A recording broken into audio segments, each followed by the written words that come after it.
Приветствую всех моих подписчиков. Многие спрашивают себя, куда я пропала. Ну, все спрашивали, почему-то до сих пор не уехала. Это была все равно огромная подготовка, и последние дни было много-много стресса. Поэтому, ясное дело, я не могла, как говорится, и снимать, и готовиться, и что-то не забыть, и так далее, и тому подобное, потому что туда, куда мы приехали, это нету того всего, чтобы мне понадобится на долгое время. Я только одно скажу, мы уехали из Германии на долгое время. Я очень устала. Стресс. Одни проблемы были в последнее время, что не возьми. Смотрите, какая красота. Ну, где я могу находиться? Пишите. Жду ваши сообщения. Для того, чтобы осуществить вот эту поездку, мы целый год работали, экономили каждый цент. Я работал на 2 работах. Я работала день и ночь. Поэтому это не просто все так. Мы никуда себя не позволяли в Германии тратить деньги направо-налево.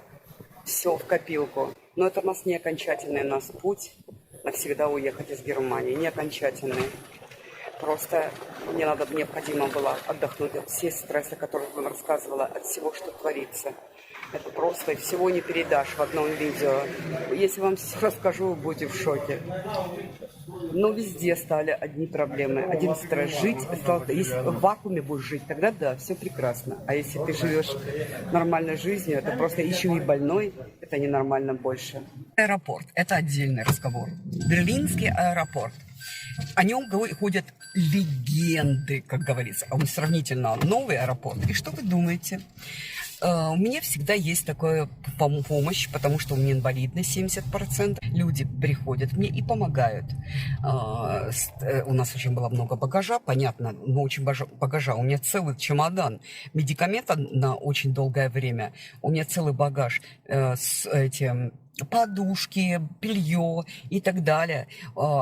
Потом чемодан, там техника, смартфоны, компьютеры, несколько, в общем, все, шнуры, там, все, что хочешь. Я тем более блогер. Ребят, что вы думаете?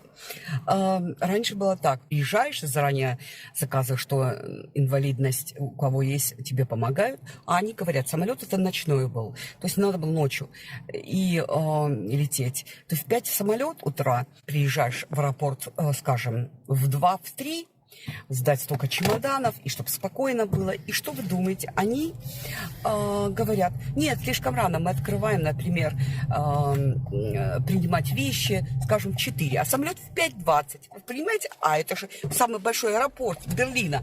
То есть это, он огромный, ты не успеваешь. Там только пройти с одного места, вот, например, оформление багажа, до другого 3 километра. Бывает, туда-сюда. Вы представляете? Пришли все-таки помощники, они сказали, это просто для нас ужасная работа. Все опаздывают, самолеты из этого задерживаются. Люди никто на нервах, никто не успевает. Короче, вот представьте себе, огромная очередь, 4 часа. Уже скажем, за полчаса уже должна быть загрузка полностью самолета. А еще даже люди не сдали багаж, потому что огромная очередь. Вот так, потому что они открывают поздно. А самолеты пускают уже в 5 часов, так рано. Но они не работают, скажем, от 3 часов утра или от 2 часов утра. У них все поздно начинается. Работа такая организация. Германия, понимаете? Раньше такого не было. Это просто пипец какой-то. С чемодана нам всегда помогали, потому что, ясно дело, инвалидность. Они говорят, нет, еще в это время не открыты, где мы обслуживаем с инвалидностью людей. И поэтому статунслайд сами будете тащить чемоданы. Мой муж потащил чемоданы. Один был спортивный чемодан. Они говорят, мы не принимаем этот чемодан у нас. Идите в другое отделение, где спортивные вещи. Почему? Что там особенного было? Нет, они отправляют его туда. Там еще не открывают уже 4 часа. Самолет уже скоро. Я звоню мужа. Я ждала в другом отделе. И говорю, да у нас самолет уже, загрузка самолета. А он стоит в очереди уже повторной, чтобы отдать один чемодан. Люди все там стоят, все на ушах. Тоже им надо было туда лететь. Некоторые куда не летели, другие еще тоже. Да. Но вообще там было ужас. Просто трэш какой-то. Вот одни стрессы. Везде, куда ни пойдешь, одни стрессы. стресса. Здесь я прилетела, сразу помощь была, сразу то было, сразу здесь, куда я прилетела. Да и в таких даже странах, которые африканских у меня была помощь, я не знаю, все шло нормально. Но это просто только один раз, опять же, у нас в Германии мой багаж потеряли. Мы теперь очень осторожны с этим. Когда мы летели в Сан-Сибар, мы полетели, а багажа нет.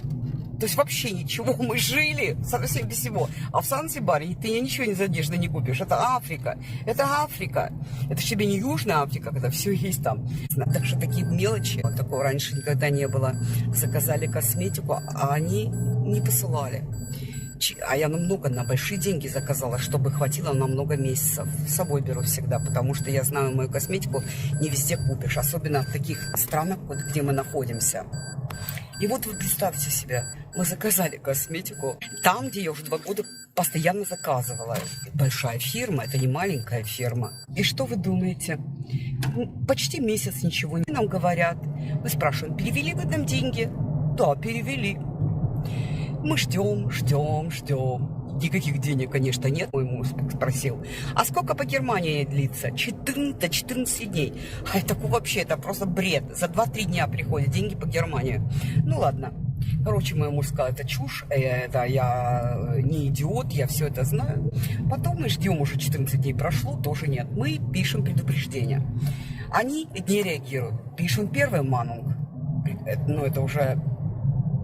Потом второй уже, последний. И что сообщаем о том, что если нет, мы будем действовать более жестче. Мы передадим листам. То есть будет борьба за эти деньги. То есть борьба за эти деньги, которые они от нас взяли, не получила ни товары, не сообщили, ни с нами коммуникации никакая не было, ничего.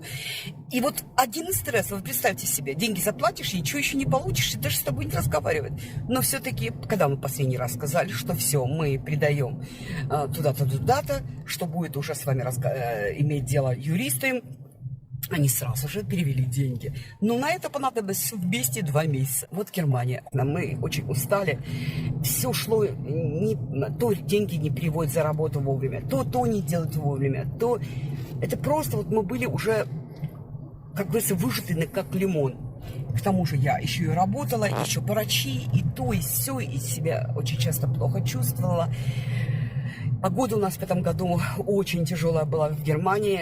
Лето, ждешь лета, но скачки были такие сумасшедшие. От 30 градусов, даже больше, у нас было 35, до, скажем, за день может опуститься до 15-17 градусов. Это просто ужас. Вот именно время вот это все было.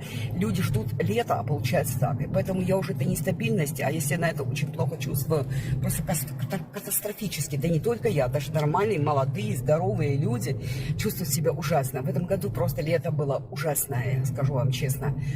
Даже зиму я не люблю, но она хоть более-менее стабильная погода. И первый день, когда мы прилетели, утром я так устала от всех этих стрессов в аэропорту и всего. И собирала. Я за 2 дня перед отлетом выпускала еще видео на моем канале. И потом все вместе это было очень тяжело, я вам скажу честно. Целый день я отсыпалась.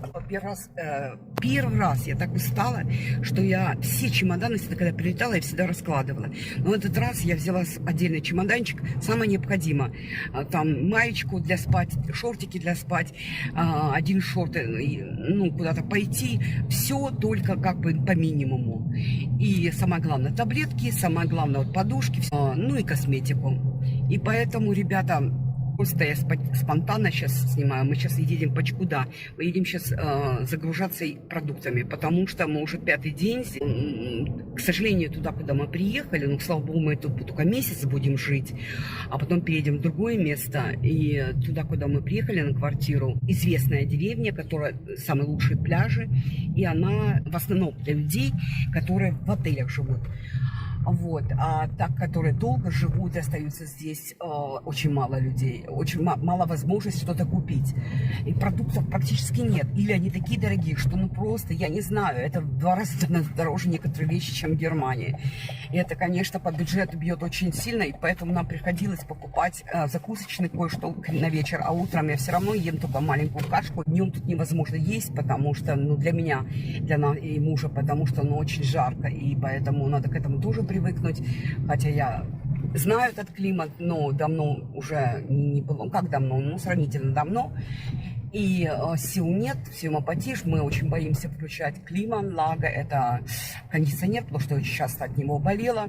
К сожалению, такая квартира, когда мы уходим из квартиры, мы, может быть, могли бы включить кондиционер, а невозможно. Тогда выключают, такой ужас создали, что выключается, ключ закрывается, тогда климанлага отключается. Извините, не помню климан, если приходится по-английски еще говорить на 3 языках. И я еще не отдохнувшая, потому что мне привыкнуть к климату нужно.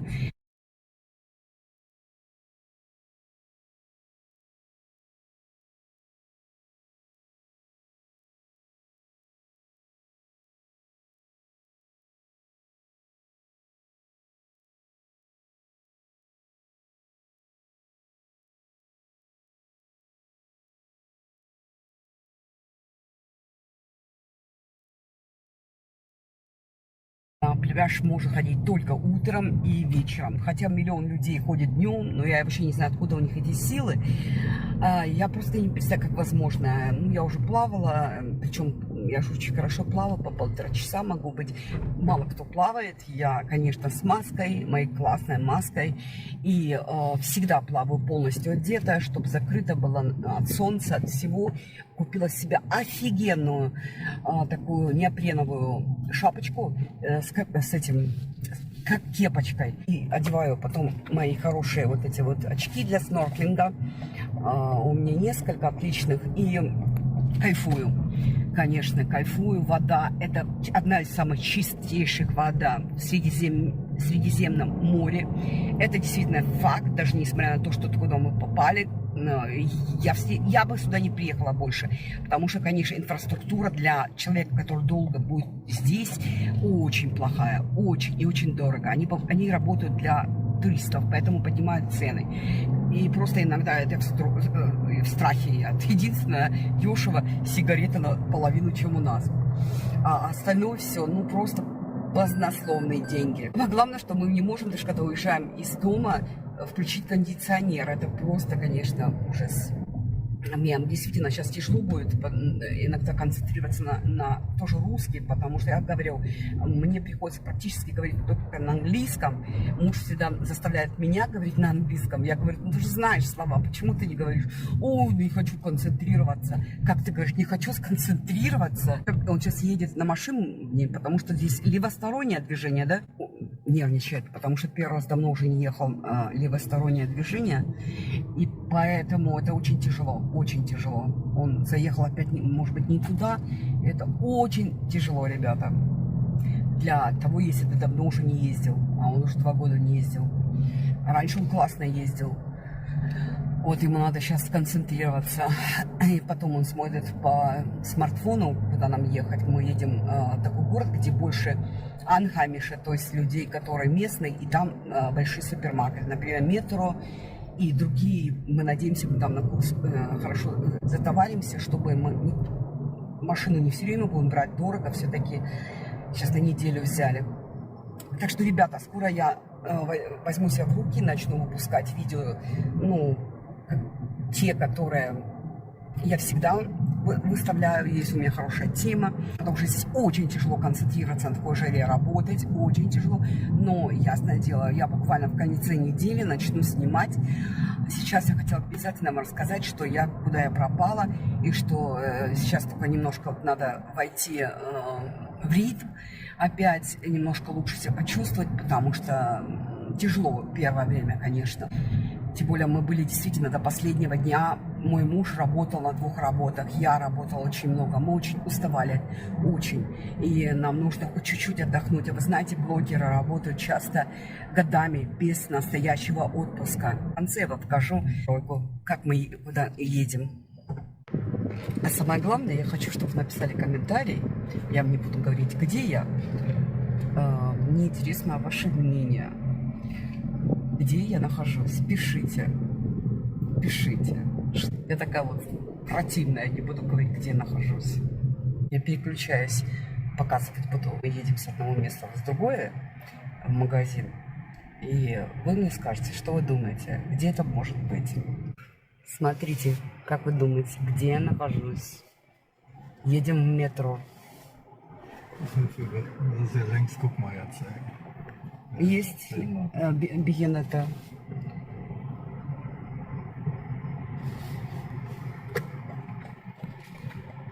И вот мы приехали в метро. Здесь такая жара, даже снимать тяжело. Не так хорошо работает. Вот наша машинка. Мы взяли прокат. 200 с чем-то евро. 280 евро за неделю. Это автоматик. Электровагон. Смотрите, какая красота. Ну, где я могу находиться? Пишите, пишите. Жду ваши сообщения. Где я нахожусь? Эти вот украинцы. Итак, мы первый раз в магазине метро. Это не там, где мы живем. Поэтому нам пришлось брать машину. У нас там, где мы живем, этой проблемы. Нет никаких совершенно магазинов. Только для туристов все. В котором можно купить мясо, рыбу и так далее. Ну, как жить-то надо. Не будешь только по ресторанам ходить. Слишком много денег. Тем более здесь просто сумасшедшие цены. Поэтому надо как-то экономить. Но мы выбираем... Кстати говоря, я не вижу таких магазинов здесь, маленьких фрукты. Здесь, казалось, должно быть все фруктов, но этого нету. Сейчас буду вам показывать, что я вижу немножко. Так, вот в этом метро здесь, конечно, это просто, ну, оазис фруктов. Мой любимый кактус фрукты стоит, сейчас скажу, 3,79. Я их просто обожаю. Просто нами осторожно для рук, потому что они потом колятся. Вы только посмотрите, что здесь только нету. Господи, я прям вообще это... И даже мы увидели здесь, видите, что это? Кешин, этот черешенка. Она тут дорогая, 7 евро. Так, ребят, посмотрите, какие здесь авокадо. Мы взяли огромную, тоже вот такую, мы взяли большой этот дыню. Вот такую, даже больше мы взяли дыни. Дыни все по килограмму. Здесь у нас по штуке, кажется, килограмм стоит что-то такое 2 евро, 1,80. Все. Вы только посмотрите на эту красоту. Чего только тут нету. Это вообще... Вот я очень люблю вот это вот без косточек. Это просто супер. Хотя я редко ем. 5,95 без косточек. А это, конечно, дешевле. Это 3. Это очень вкусное. Грибы. Смотрите, грибы. Смотрите, какая красота. Грибы. Ну, это дорогие, 26. Это очень дорогие. Это не белые. Не знаю, что это за грибы, ребят. Ну, очень там дорогие. Смотрите, как... А вот этот вот кактус, фрукт, он уже, его уже сняли корочку, потому он намного дороже. Он стоит 4 евро. Тоже грибы. Здесь все абсолютно разные. Смотрите, здесь это картошка, сладкая картошка. Так, она дешевая, как это ни странно, 1,59. Эта страна славится картошкой. Одна из лучших картошек в мире. Вот, 89. Смотрите, картошка здесь просто, это, ну, все биологическое. А томаты здесь, это просто, ну, офигеть, какие вкусные томаты. Посмотрите, что здесь только нету. Брокколи 4,49. У нас одна штука брокколи почти 2 евро. Одна штука. Смотрите, какая красота. Вот. Здесь все. А вот, посмотрите, томаты различные. Эти 2,75 это самые дорогие томаты. Хотя я взяла другие. И мы купили вот.